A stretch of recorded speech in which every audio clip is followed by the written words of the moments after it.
Hey guys, this is a subject very near and dear to my heart, so honestly, I have a few notes written. I have like 3 things written down with 6 subheadings just because I don't want to go too far off topic, because the reality is nutrition and detoxification, they encompass so much. You know, what you eat makes up your body, right?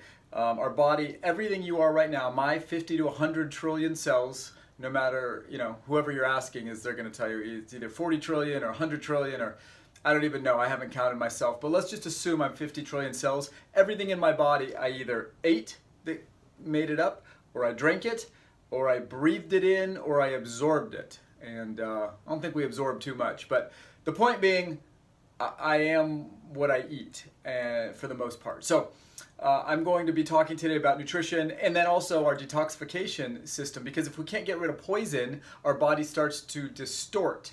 And what I mean by that, somebody that mentored me, Dr. Eric Berg, kind of came up with these body type stages. And then I heard that even a doctor before him came up with some similar body type stages. But basically, what I've learned over time is that our bodies distort.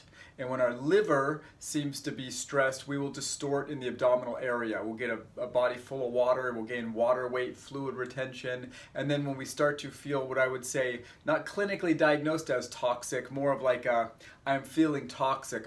What people mean is I'm feeling full of poisons, or I'm feeling inflamed, or my joints hurt, or I'm retaining fluid, or I have a bunch of allergies, or my gut hurts, or my head's foggy and I have a migraine or headache.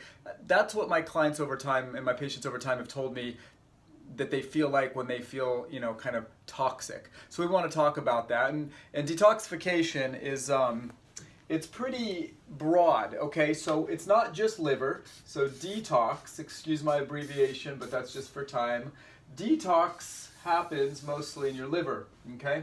So here you are, you got a neck, you got a body, hopefully, you're not shaped like that. On the right side, you have this liver, okay?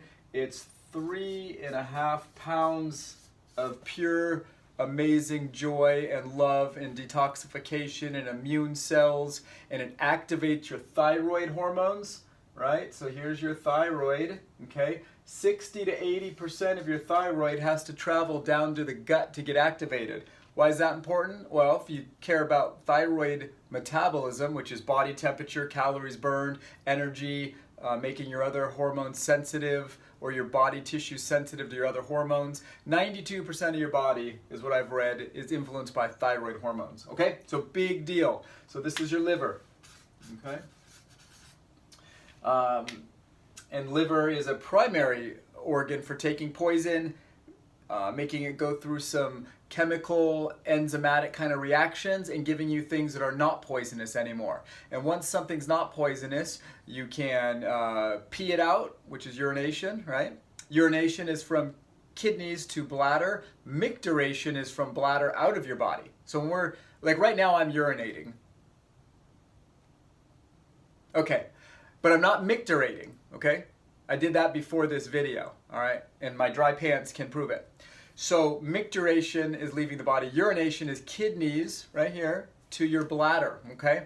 And that only happens when you've detoxified the fluid, okay? If you haven't detoxified the fluid is gonna back up in your body. It's gonna cause ascites. And people with backed up fluid in their body, we will call that maybe like a liver stress, and they'll start to have these weird characteristics.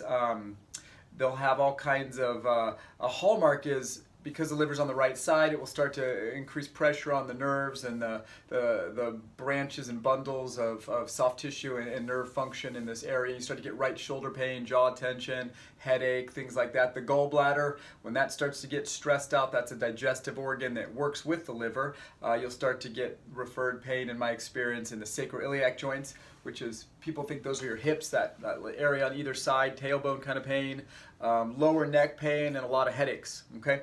So when you're starting to get those things, that's just an understanding that maybe my body's a little toxic, or my liver gallbladder system's a little stressed, okay? So, like I said before, liver has immune function.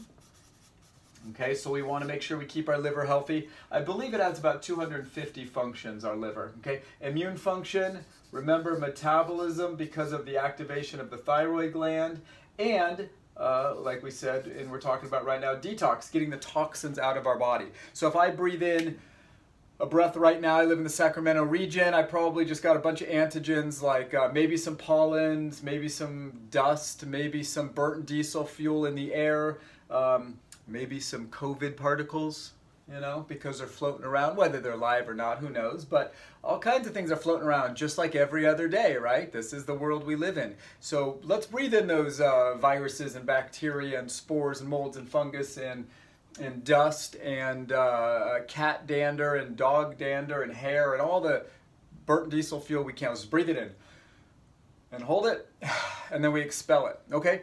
Well, some of that stayed in my body, and some of that's going to go into my bloodstream through my lungs and through my digestive tract, and my liver is going to say, hey, you don't belong here, and it's going to detox and get rid of it. And it's going to come out in my breath, in my sweat, in my urine, in my stool, in my lymph system that's catching bugs and cancer cells. And so we have, this is what detoxification is, okay? So one of the most important things to know about detoxification is you got to move your body.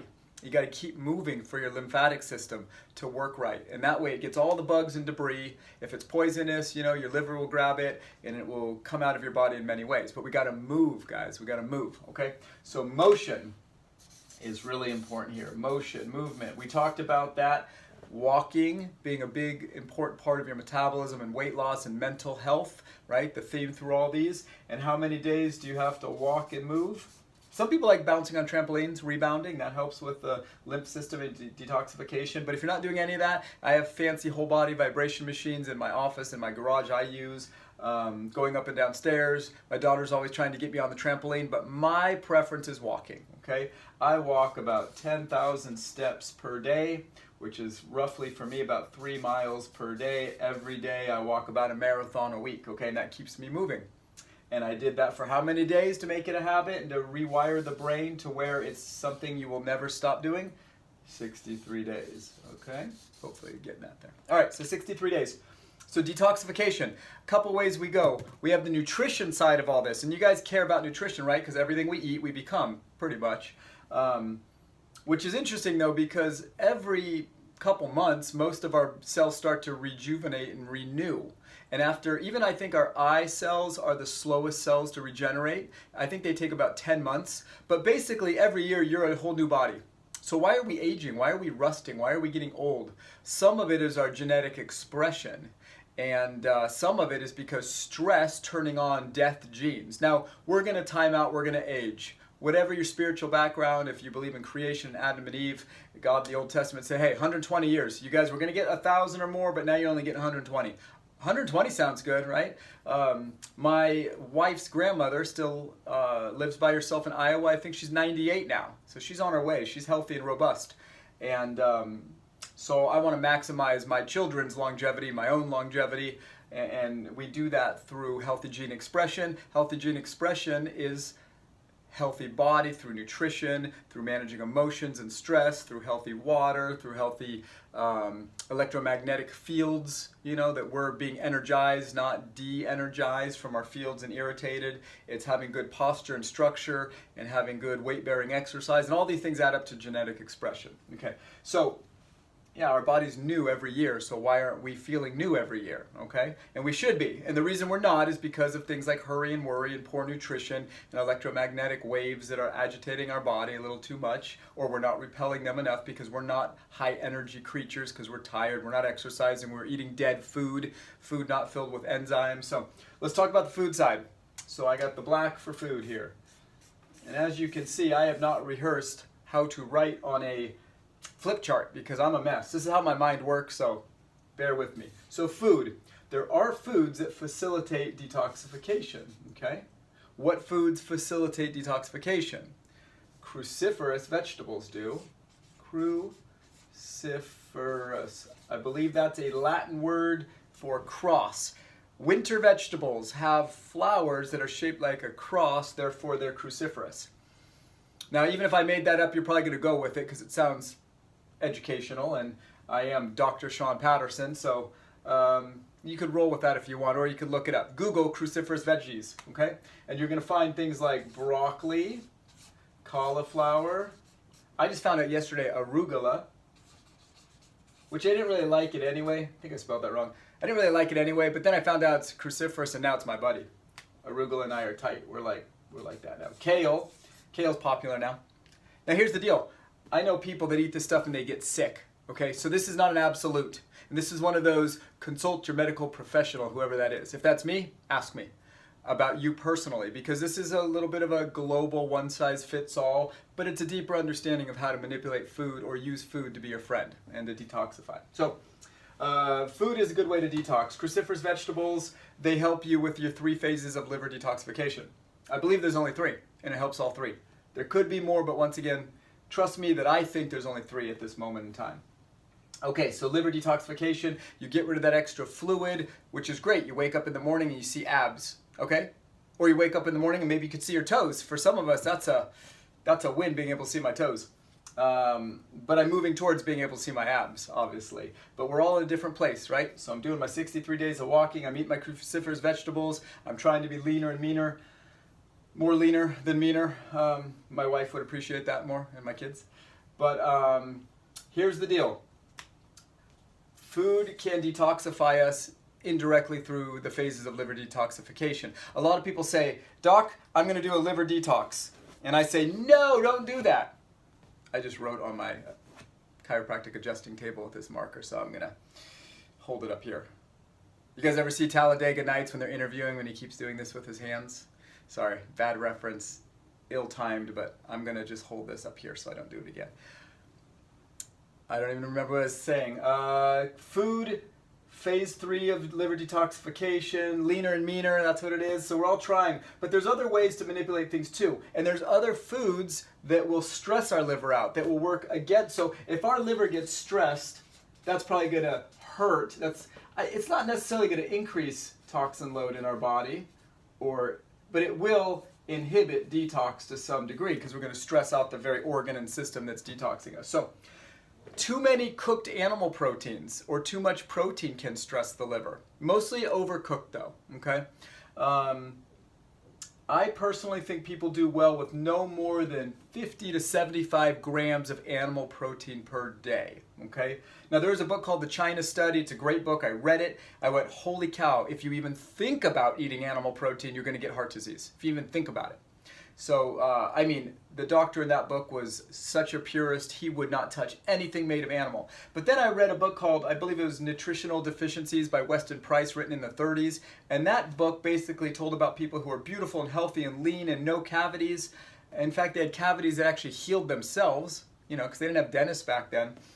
And those people ate a lot of animal product and sea life. And I'm thinking, how could these two things completely contradict? But then they didn't, because if you look in the China study, there was a lot of low quality animal protein used, okay? If you look at the nutritional book, there was a lot of high quality animal fat ingested.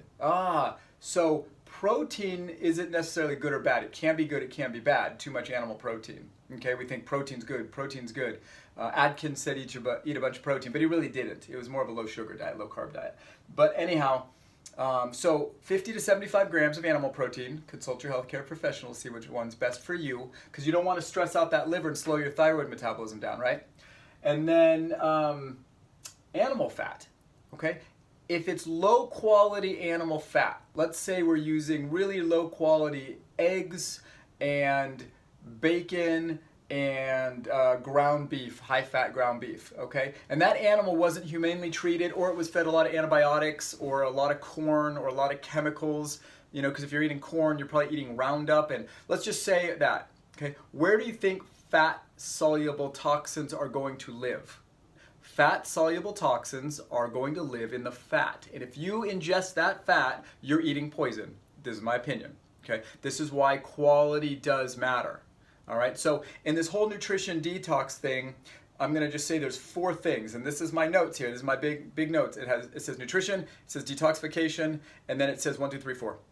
The most important thing is quality to start, okay? Right now, quality is important. Eat high quality food, okay? Don't eat, in my opinion, farmed salmon when you could go get wild salmon. One of my best friends is a king salmon guru, best king salmon fisherman in Alaska.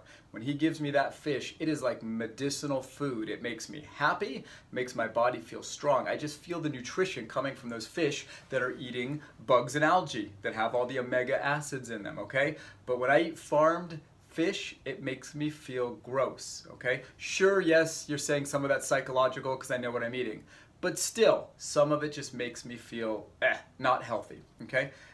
I feel kind of toxic, if that's fair to say. So, the number 2 thing we want to talk about, well, okay, so back to that, animal fat. High quality fat soluble vitamins, what happens is the animal, and you don't have to be a meat eater, you could be vegetarian and get this too. The animal, say, will eat the grass. Grass-fed is very important, but it can be gimmicky. If the animal's in a pen and they're giving it cheap grass, you could say that's grass-fed. And they make you picture rolling green hills and a cow eating. That's what we want. We want rolling green hills. We want pastured. Okay? So when chickens and cows are out in the pasture, they're eating grass. Chickens are eating bugs. That's another side note. I see eggs right now that say vegetarian fed. I have not met a vegetarian chicken yet.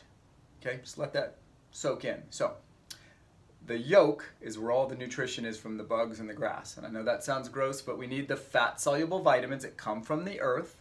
The animal eats them, and then we eat that fat, okay? So if it's raw milk, unpasteurized, whole, organic raw milk with that cream, that has all the fat-soluble vitamins. The fat-soluble vitamins are what keep us strong, okay? You've heard of things like vitamin C, and vitamin D, and vitamin A, and vitamin K, and all these, and selenium, and all these beautiful vitamins. Most of that will come from the earth, okay? So we gotta eat that through high quality, okay? The combination nutrition detox, the second thing is timing of your food. Timing is really important with your nutrition, guys, because if you start the day with sugar, you're going to release too much insulin, and you're going to be insulin resistant over time, which is like pre-diabetic, which means it will stress your liver and your thyroid functions. You'll be craving carbohydrates all the time. You're not going to lose any weight, that's for sure. Okay? So timing, so what I would tell you is start the day with high quality fat and protein. End the day with high quality fat and protein. Void of what? Void of carbohydrates that turn to sugar, which all carbohydrates turn to sugar. All carbs are not bad, right? Carbs are things that turn to glucose eventually to be used in our body, okay? So all carbohydrates turn to glucose. It's just how fast they turn to glucose. So what I would say, so first is quality of food, second is timing of the food, okay? So protect first thing you eat and the last thing you eat, protein and fat, and keep your carbs in the day if you're gonna eat some carbs. And what I tell people more is, hey, have breakfast, early lunch, late lunch, and dinner. Feed 4 times. And for me, those 4 times, 3 of them are glorified snacks, right? They're 300 to 400 calories, and then I eat a big dinner. That's just me. And maybe before bed, I'll have some celery and peanut butter. That works for my body, okay? But I learned that from Tim Ferriss in a book called The 4-Hour Body. It's really good. He just spells out different feeding styles and qualities and things like that, and research that he learned in other countries, and he's kind of like a human guinea pig. And but he said something in there that really hit me, which was good for most people. Breakfast, early lunch, late lunch, dinner. Okay? That should be pretty self-explanatory. The third thing are the macronutrients. Okay? What do you eat? I think my favorite diet I ever did that made me feel the best was the zone diet. That was like a 40%, 30%, 30% breakdown. I think it was 40% carbohydrate, 30% fat, 30% protein. It might have been 40% fat, 30, 30, but it's 40, 30, 30, okay? Even if you just said, hey, 33 and a third, 33 and a third, 33 and a third. That's roughly how I eat, okay, the zone diet. And then there was the Atkins diet. I tried that, but I found myself cheating and eating too much animal protein and fat, and I felt gross. And so we call that the A to Z diet. If those of you out there have not done the A to Z diet, it's very humbling because it usually doesn't work. You start with Atkins, you end at zone, and do all the diets in between. And you usually end up more tired, frustrated, about 5 pounds heavier after a decade. Anybody out there experience that? So don't do the A to Z diet. But what I do, I personally tell my patients, and what I like is the quality of food, then the timing of food, and then the macros. And when I say macros, basically I mean, you know, your high quality animal protein. I like organic free range eggs, non-vegetarian chickens. I like those bug eating chickens. I eat grass-fed beef and salmon. Those are my primary ways I get animal protein and fat, full fat. If I eat whole milk plain yogurt, it's whole milk. It's not fat-free. Okay? We already know that the whole fat-free thing and cholesterol, that didn't change heart disease. Okay? Statins have now successfully lowered the heck out of cholesterol in people, and people are dying more than ever of heart disease. way more than anything else, okay? And so it was correlation, but it wasn't causation. So I say fat does not make you fat, and so do many of my mentors, okay? So I eat a lot of fat. That's my macro from animal protein, but there's other proteins too, right? Like nuts and olives and coconut oil and coconut and things like that. That's a big source. Avocados, I get a lot of fat from those, high quality. Be careful what you cook. We're talking about liver detoxification. Overcooked oils. Olive oil is not a great oil to cook with in comparison to butter or coconut oil, okay? So go online and look at flash points or smoke points of oils and you'll see, oh my gosh, some oils are better than others. Overcooked oils will stress your liver. That's why hydrogenated oils, those are cheap throwaway oils, and then they found if they heated them up really, really, really hot, hydrogens would stick to them. Okay, so you get this molecule that was throwaway, but then you heated it up and you started to stick hydrogens to it, hydrogens all over it, and it made this creamy substance. Okay, and that creamy substance is in all the junk food now. Partially hydrogenated oil, it's poison. In my experience, that causes rust in your body and inflammation and all kinds of problems. So try not to eat that stuff, right? And so animal proteins, animal fats, vegetarian fats, avocado and nuts and things like that. And nuts have a lot of carbohydrate in them if you look at it, okay? So I get most of my carbohydrates from nuts and whole milk plain yogurt. You'd be shocked. Dairy has a lot of carbohydrate in it. So I don't recommend people drink their calories if you could avoid it, but you gotta eat something. So I like whole milk yogurt, plain, add stevia to it, don't add sugar. Don't buy it pre-sweetened. If you look at pre-sweetened yogurt, it is tons of sugar, okay? So when I say macronutrients, the biggest thing I wanna kind of get you guys to understand is sugar. Sugar is really the enemy. In my opinion, from a nutritional standpoint, sugar is why there's so much cancer and heart disease and all these problems in our culture. It wasn't the fat, it wasn't the protein, except low quality stuff now is getting lower and lower quality. But sugar, and what do I mean by sugar? I mean sugar, white sugar, right? That's like what we call sucrose, okay? We know what sugar is. And then we have, when I say sugar, I mean grains. Yeah, grains, refined or not refined. People say, oh, what about my brown rice? Brown rice has actually got a lot of health deficits for you. It will cause health deficits. There's all kinds of weird substances in the husk that they're finding is plaquing up the brains of people with Alzheimer and dementia and things like that. That's why a lot of the Asian cultures will eat white rice because it doesn't have that. But rice is a bowl of sugar, okay? Grain like rice and wheat, pasta, right? All these things. What about rice pasta? What about gluten-free? Well, gluten-free is great, but it's still going to turn to sugar, okay, guys? So the important thing, oh, sorry, my camera's getting low battery. I don't want to lose you here. Oh, good, we're still rolling. So pasta, crackers, bread, waffles, bagels, cookies, muffins, gluten-free, it's all going to turn to sugar, right? So those are grains. Grains are going to turn to sugar. Sugar is going to turn to sugar. What about starch? Sweet potatoes. Well, those are better than white potatoes, but, you know, and I don't know where corn is. Corn's almost like corn's its own animal nowadays because it's been modified so much, but these are all sugars. But here's the one I wanted to talk about, the big sneaky one. This thing called fruit. Fruit's healthy. My doctor says eat lots of fruits and vegetables a day, and that will keep me away from cancer and heart disease. Well, it's probably the same doctor telling you to lose weight, exercise more, and eat less. And that doesn't work, right? Because you've done it for years and years and years. Portion control doesn't work, right? Exercising more. Great job. You just burned 600 calories on a treadmill after 17 hours. Your hamstrings hurt, your knees hurt, and then you have that nice little latte in the morning and you probably just burn that off. It just doesn't work. It's not enough to outweigh it. So fruit, though, is fructose. Fructose has to convert to glucose to be used in our body. Guess what big 3.5-pound organ has to convert that? The liver. I have patients, numerous patients have fatty livers that do not drink alcohol. So we just think, oh, if you drink alcohol, you're going to get a fatty liver. Alcohol is bad, bad, bad. Fructose is almost as bad as ethyl alcohol on the liver, which is booze. Okay, so we have alcohol. Oh, I don't drink alcohol. I just drink wine. It's got resveratrol in it. Very healthy. Probably not. Or yes, resveratrol is healthy, but here's the health benefit of resveratrol, and here is the deficit of the sugar on your body. So don't fool yourself, guys. And this is where I become very unpopular. 25 minutes in it took me just to get it out. The truth is, if you want to detoxify and lose weight from a nutritional perspective, you got to quit eating sugar. You just do. You have to quit eating sugar. Well, do I have to be keto? Do I have to be paleo? Whatever you want to call it, guys, you just got to lower sugar. So what do I eat? I pretty much don't eat oatmeal and crackers and bread and tortillas and tortilla chips and waffles and bagels and muffins and pasta and rice. Oh my gosh, what do you eat?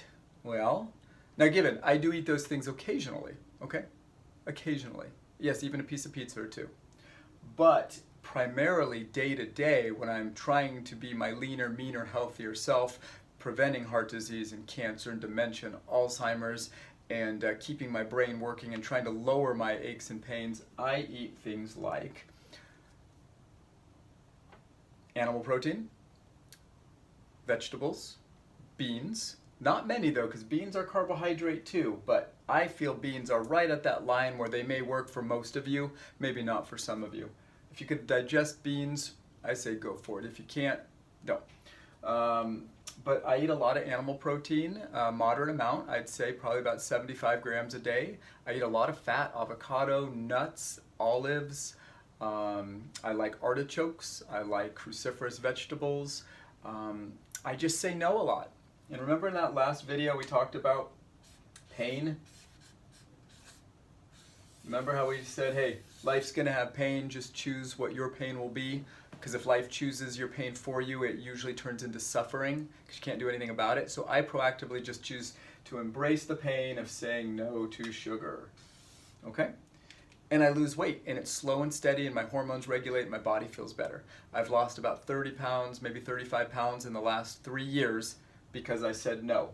Did I change anything else? Not really. I just said no to those things, okay? And don't get me wrong, I'll have a glass of wine here and there and a drink here and there that's maybe not a glass of wine, you know, a beer here and there or a mixed drink, and I'll have a piece of pizza here and a piece of rice here and there. Well, not a piece of rice. You ever have just a piece of rice? It's weird. But you know what I'm saying. The point being, you gotta stop eating sugar. You gotta stop eating sugar. So, the 4 things to kind of coordinate your nutrition with your detoxification.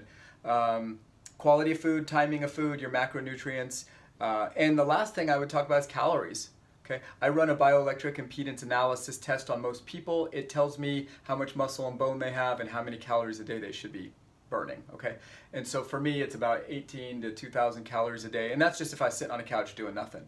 But then I add my exercise and my 10,000 steps, and then I go, okay, I'm about 2,400 calories a day. If I want to burn fat, I gotta have my hormones right, because you won't burn fat when you're stressed. Remember that first fight or flight, low-level fight or flight video I did? You can't burn fat when you're stressed. But let's say I'm not stressed and I'm doing my thing and everything's great metabolically, my liver's working and my adrenals are working. If I want to lose fat, I'm just gonna come in lower than 2,200 calories a day, but not too much lower, because you can't starve off the weight. Your body will shut down if you start doing that. But I could come in at 1,900 calories a day. That's 300 calories a day, maybe net. That's 30 days in a month, you know, 300 calories a day, 30 days. You start to get into that's 30,000 calories, 35,000 calories a pound of fat. So I lose almost a pound of fat a month after month after month, okay? 3 years, about 36 months, I've almost lost exactly that. I've lost about 32, 35 pounds in 3 years, slow and steady. This is not what you want to hear. That's number 2. Painful to hear that, right? More pain. It's going to take you guys 1, 2, 3, 5 years to get where you want. But how long have you been where you are? Okay? Long time. So just put in the work now. So best things I could do to tell you is stop eating sugar, right? Or dramatically lower your sugar. And don't fool yourself, fruit is sugar. And if you have a problem with it, email me. I'll give you the science behind it. But fructose is almost a poison. Your liver has to detoxify fructose or convert it anyway into glucose. Eat your cruciferous food, vegetables, eat your high quality proteins, and some other liver techniques to facilitate detoxification. I like sauna and sweating and Epsom salt baths and whole body vibration and negative ion therapy foot baths. And if you want to partake in any of that stuff, just let me know and I'll hook you up with who sells them or where to go, or you could come into my office if you're local and do them. But I say all this, guys, once again to reaffirm this. You can do it. The reason it's not working is because you've been given bad information or you're misapplying the information you have. Okay? It's like you're the person drinking wine for the resveratrol to be healthy, to have a high metabolism, but then you don't know that the wine is a sugar that's tanking your insulin and making you unable to burn fat. So somebody like me is able to sit down with you and run an exam or just have a talk with you and say, hey, here's what you need to do to accomplish your goal. Because remember what we said earlier, here's where you want to be, okay? This is level 100. 100 equals happiness for you. Joy and happiness and contentment. And you're at level 40, okay? And you're not going to feel good till you're at 100, okay? So you're trying to take these steps to get here, right? Okay? But here's what ends up happening. You're given the wrong information or your expectation's just too high. I don't know which one it is, but chances are it's one of those. Okay, you really want this, but you don't know how to get there right. So you work and you work and you work and you get here, here, here, and then you fall back down. You get here, here, here, and you fall back down, okay? There's nothing worse than living in between here and here. That is suffering unless you have a clear path and you're making incremental changes over time and you're not going up and down, up and down, up and down. This up and down is suffering. Please don't suffer. It's okay if there's pain. Pain's guaranteed. Suffering optional, okay?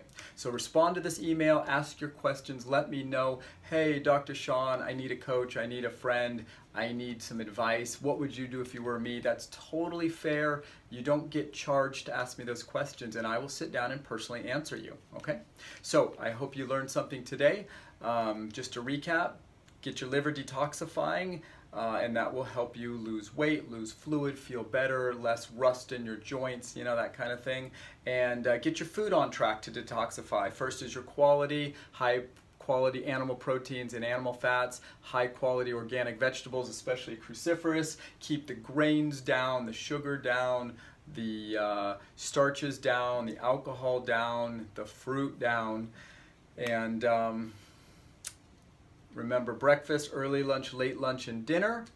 And then worry about your calories. Get a ballpark, you know, of your size and lean body mass and figure out what your calories are and keep them a little bit lower than that if you want to burn some fat. But if you're stressed and you keep your calories lower, you're going to break down muscle and bone. And this is why we see so much low lean body mass and osteopenia and osteoporosis and high body fat percentage is because you're breaking down your muscle and bone. And that's part of your adrenal system. So that is my time, guys. I went a little long. I hope it made some sense. Ask your questions. Next time we talk, I'm going to be talking about the spiritual side of you and how your spiritual body influences your physical body and how your physical body influences your spiritual body. And this is for you if you're a very faithful person. And this is for you if you're not a very faithful person. And if you're somebody who wants to be a faithful person or used to be a faithful person, this is for you too. And if you know somebody that wants to be a faithful person or is a faithful person or used to be a faithful person, this is for them too. So spread the word. God bless you guys. Have a great day. Be well. Thank you so much. Bye-bye.